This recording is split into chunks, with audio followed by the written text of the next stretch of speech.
He's meaner, he's darker, and he's more violent than ever before. Godzilla Minus One was written and directed by Takashi Yamazaki, who's directed various film projects. Check out his IMDb page for the full list of his work. And this is taking place in post-World War II Japan, where the Japanese citizens are simply trying to pick up the pieces, pick up the pieces, and move on with their respective lives. But the moving on with said respective lives gets interrupted by Godzilla coming to their city and flattening citizens and buildings.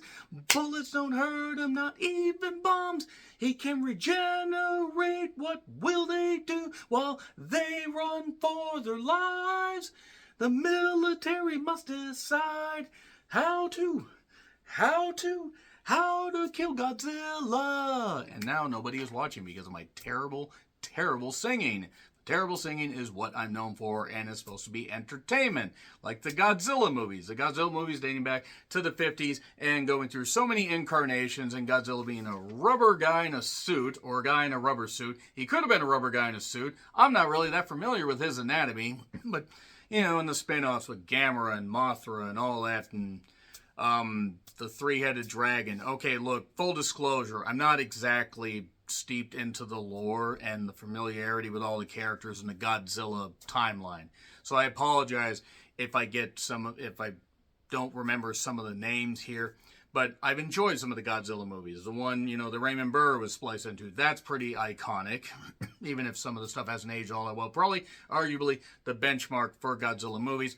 And then other ones in the 60s and even the 70s. And there have been other ones that have been forgotten about. Then there was a Roland Emmerich version that wasn't all that good. There was Godzilla 2014 that seemed like it wanted to go for the Godzilla fights and then forgot how, and then just went back to the pointless human characters. And then you had Godzilla King of the Monsters, and then you had Godzilla vs. Kong.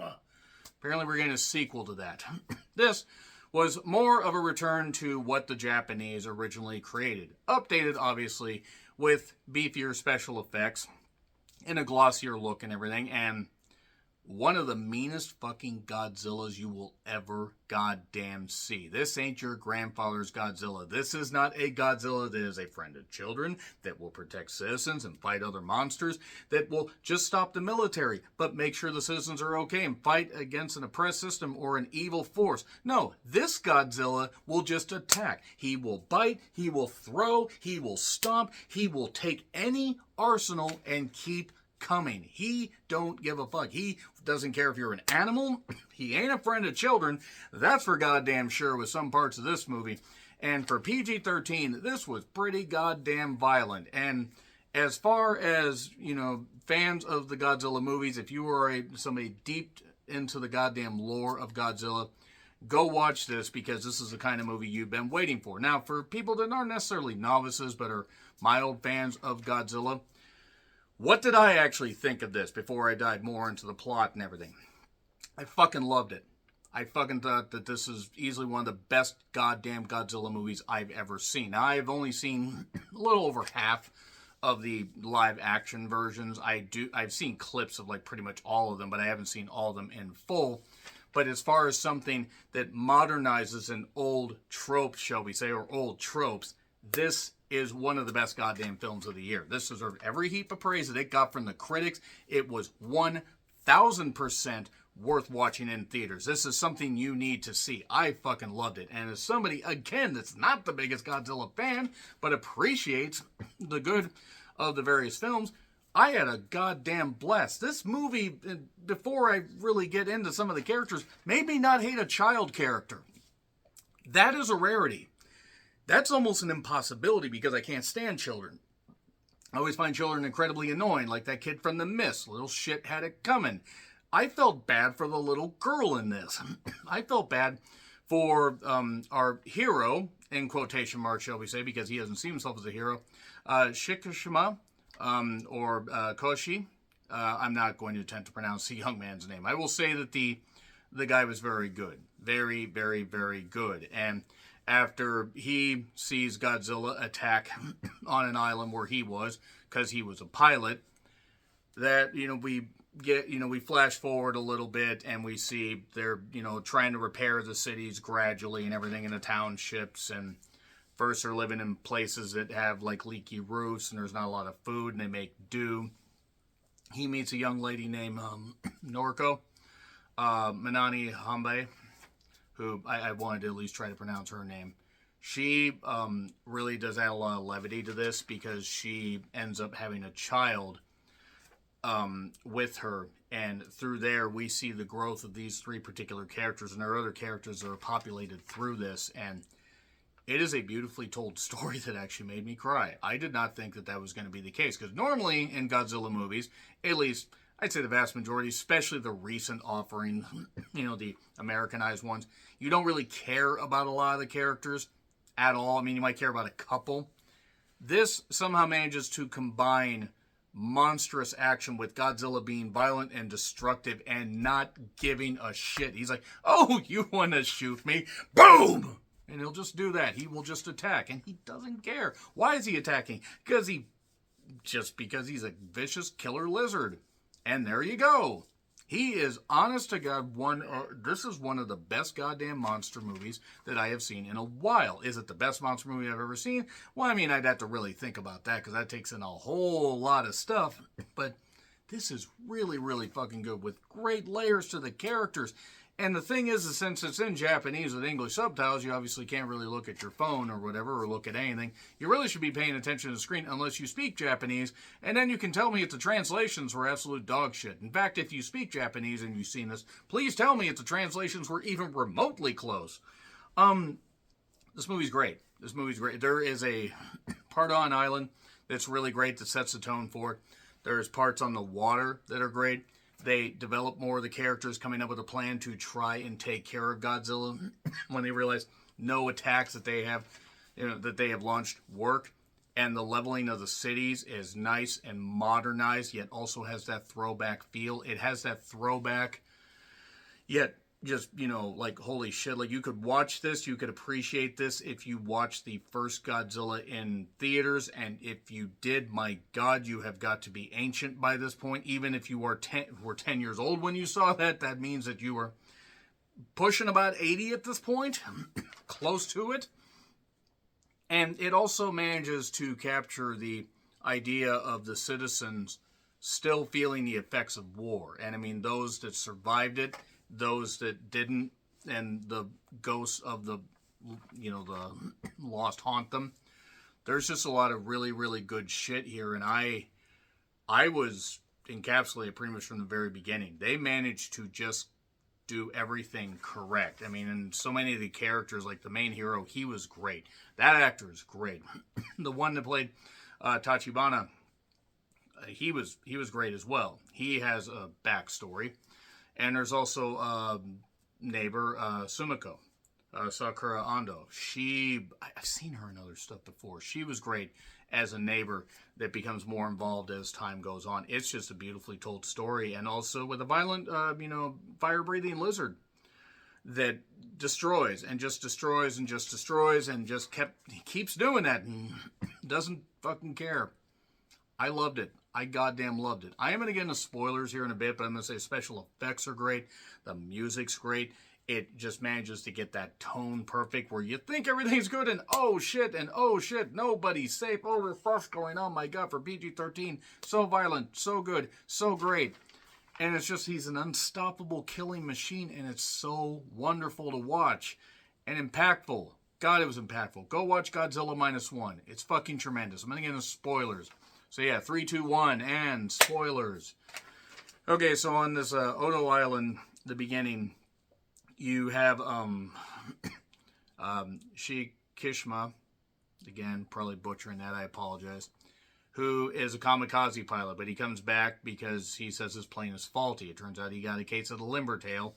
I mean, the kamikaze idea, yeah, and everything, sacrifice yourself for the good of the country. Even Tachibana understands why he did that and everything, and there's no point because it's in the last few days of World War II. They've lost the war. What are you going to do? Take more of them with you? And that's pretty much all you can do. The Allied forces have taken over. And then Godzilla attacks their island. And they've heard whispers back from locals and everything, and the guy's plane is still there.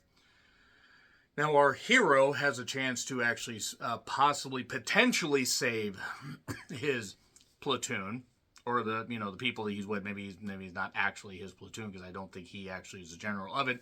Unfortunately, he gets a case of the limber tail, doesn't do that, and freezes up trying to squeeze the gun.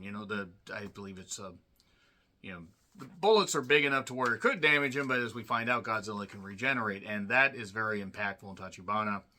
The next morning is getting the wounded, or the dead rather. I mean, they might have been wounded, but they died during the night. Our hero's down. He wakes up and he's blaming him, like, how dare you, and everything. All you had to do was fire. Now, granted, it turns out, and this probably actually ties in some a little bit later, the bullets really wouldn't stop. I mean, they could have. They could have stopped him at least temporarily, fought him off, but who's to say he wouldn't have come back and stomped everybody and killed everybody and thrown everybody with his goddamn mouth. So a little bit later, he's back in his town, and Sumiko lost her kids, and he lost his parents, but she blames him. You were supposed to be a kamikaze pilot. You weren't supposed to be back. My kids should be. Everybody's just all upset because of all this war-torn stuff going on.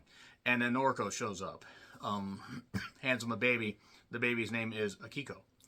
And it turns out that actually Noriko had, got the child from the dying mother and said, please take care of my child. And she wants to do that. But Noriko is unable. She's either not breastfeeding, not in season. I don't know how the anatomy stuff works. But Sumiko raised children. So she kind of becomes a de facto aunt and all that stuff and everything. And we see over a period of months, first, the roof is leaking. They're not doing all that well. Jobs are scarce. But he gets a job. Our hero gets a job. Basically going out and finding, deep sea mines, bringing them up, shooting them, and it pays well. But obviously, Noriko, as this has gone on, has developed affection for him. But he still has the ghosts of war in his head. All this stuff's going on, and again, it's beautifully told. Great expressions. Even if you don't understand what they're saying and you're just reading the subtitles, you could watch this in a Japanese language and just watch what they're saying, and my God, you could just see the impact that they have just with their expressions. The pain on her face, the pain on his face. There's a lot of great shit going on here. There is a lot of great shit. And then the crew that he is, doing the deep sea mining with. There's various characters. There's Noda, who's kind of the the professor, so to speak. And there are a lot of great. There are some characters where I was like, I had to look because it's like some of the characters weren't as distinct, but there were enough characters and enough depth added to them, and that whole overlay of the war really affecting everybody. And then Godzilla's chasing after the small ship that our hero's on, the crew's on. And they see after this destroyer, this aircraft carrier is destroyed, laying on its side. You sunk my battleship, Godzilla. And he just, he can fire up with the spikes in the back and the fire and everything. The heat ray, I believe as they called it. And then a destroyer does show up. But then that gets attacked. Because Godzilla's like, oh, okay, boom. You ain't hurting me. Oh, you sort of, bothered me for a second, boom. And then we kind of go away from the Godzilla attacks for a bit. We see more of Noriko and our hero building their relationship. She wants to get a job in this city of Ginza. I'm not familiar with Japanese geography, so I don't know how big of a city that is. But things are coming back. They're raising Akiko together. Kid does great. Kid doesn't really have much dialogue. Has enough dialogue, but there's a point. I'm skipping ahead here a little bit, but where Godzilla attacks Ginza, and there's this part where Noriko's hanging from a subway bar, and she has to drop in the water, and she has to find a way to get out while Godzilla's just leveling the city. I mean, he's leveling part of it, swinging his tail, stepping on people, just doing this stuff. It's great shit. It's great shit. And you feel for the people, and you don't really have any sympathy for Godzilla. Like, they try to make sympathy for Godzilla and somebody. You do not have any sympathy for Godzilla. You want to see Godzilla dead in this. Because Godzilla wants you dead. He wants you and everybody you love dead. So, our hero manages to get Kishma gets her and rescues her, and it looks like, okay, this is going all good and everything. And then he swings and he does an attack, and she pushes him into the alleyway, and boom! Gets sent. She gets sent so far off, she probably was in like freaking Sapporo or whatever. Assuming that Sapporo's anywhere near Ginza, I know nothing again about geography. So he's all torn up, and so he's having to raise a kid on his own. He also is developing a bomb with his crew, Noda and various others. And then Noda comes up with the idea, what we're going to do is we're going to use Freon, we're going to use ways to sink Godzilla to the bottom, trap him, sink him to the bottom, and then we're going to raise him up on a platform, like a raft, so to speak, and the explosive decompression of going to, 1,500, 1,600 meters deep, and then being raised up immediately, he won't be able to handle that. It'll basically fry him from the inside, because on the boat, when they were being chased and everything, they tried tossing mines at him, like, rolling a mine at him. They rolled one, it got in his mouth, he got on the gun turret, our hero, and boom, managed to explode his face, but then he regenerated, because we dropped that bomb. And now,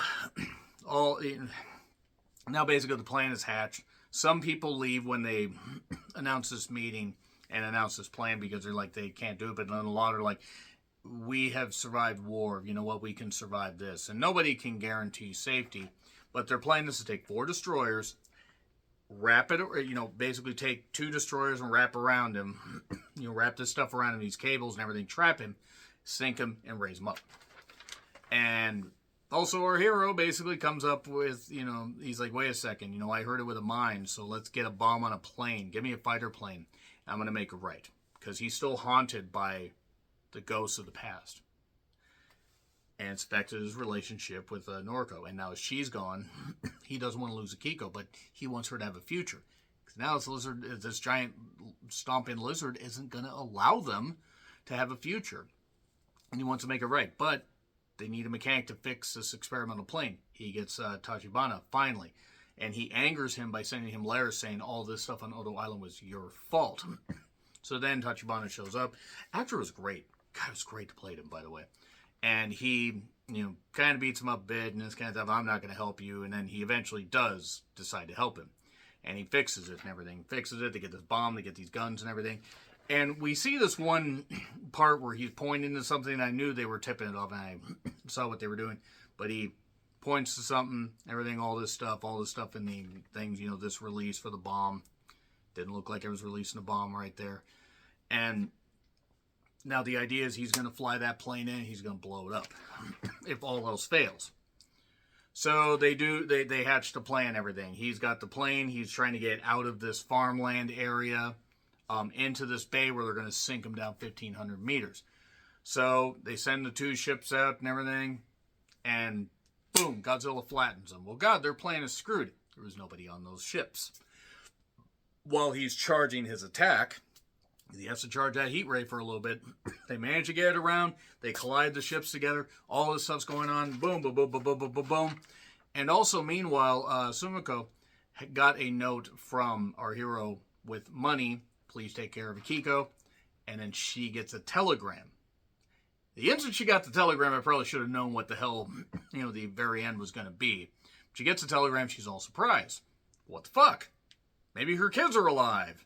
Her kids have been taken by Godzilla. You will be my pets, yes. No, he's not going Emperor Palpatine. They end up doing the wraparound thing. They, boom, sink him, raise him up. Doesn't quite go all that well. And Godzilla ends up getting, stuck. Because he's fighting out of this thing. Because he's wounded, but he's fighting out of it. And then all these ships show up, including one character that was referred to as the kid. And they get all these ships, and they help pull with the craft carriers. And they pull Godzilla up.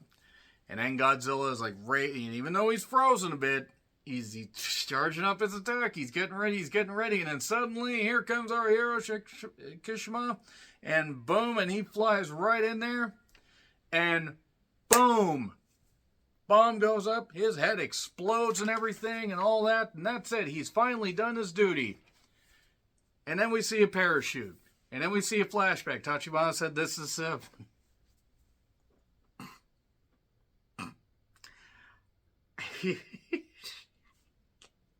I don't know why this got me. I don't. It's about a giant lizard and people. Anyway, sorry. He says, live. Use this to eject. So he does. They rescue him. And then he gets sees, we get a little bit away, and it turns out that the telegram was because Noriko's alive. I mean, with stuff over her eye, but she's alive. So they can be a happy family, and his war's over. A+. A+. Really good shit. Yeah, let me know your thoughts in the comments. Like, share, subscribe, Twitter handle in the description. I'm John Ritlin. I'll see you soon.